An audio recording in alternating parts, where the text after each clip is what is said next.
السلام علیکم گائز، میں ہوں بشریٰ ہارون اور آپ دیکھ رہے ہیں بشی ٹی وی۔ حضرت علی رضی اللہ تعالیٰ عنہ اور حفاظت قرآن۔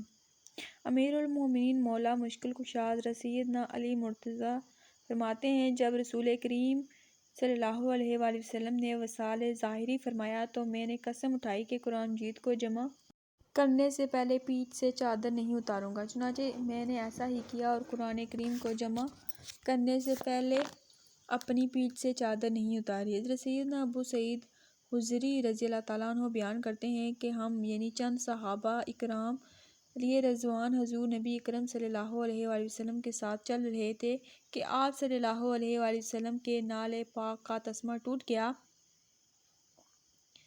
امیر المومنین حضرت سیدنا علی مرتضیٰ نے اسے درست کیا تو کچھ دیر چلنے کے بعد آپ صلی اللہ علیہ وآلہ وسلم نے ارشاد فرمایا، اے لوگو، تم میں سے ایک شخص تاویل قرآن پر اس طرح قتال کرے گا جس طرح میں نے تنزیل قرآن پر کیا۔ حضرت سیدنا ابو سعید رضی اللہ تعالیٰ عنہ فرماتے ہیں، میں انہیں یہ خوشخبری سنانے کے لیے نکلا لیکن انہیں یہ اس بات پر زیادہ خوش ہوتے نہ پایا گویا انہوں نے پہلے سے سن رکھا تھا۔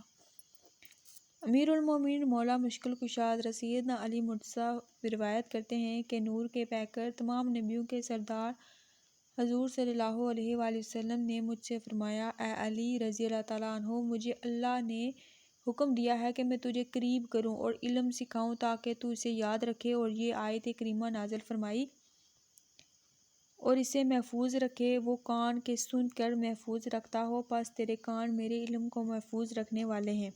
امیر المومنین حضرت سیدنا علی مرتضیٰ فرماتے ہیں، اللہ عز و جل کی قسم، میں قرآن مجید کی ہر آیت کے بارے میں جانتا ہوں کہ وہ کب اور کہاں نازل ہوئی۔ بے شک میرے رب عز و جل نے مجھے بہت سمجھنے والا دل اور بہت سوال کرنے والی زبان عطا کی ہے۔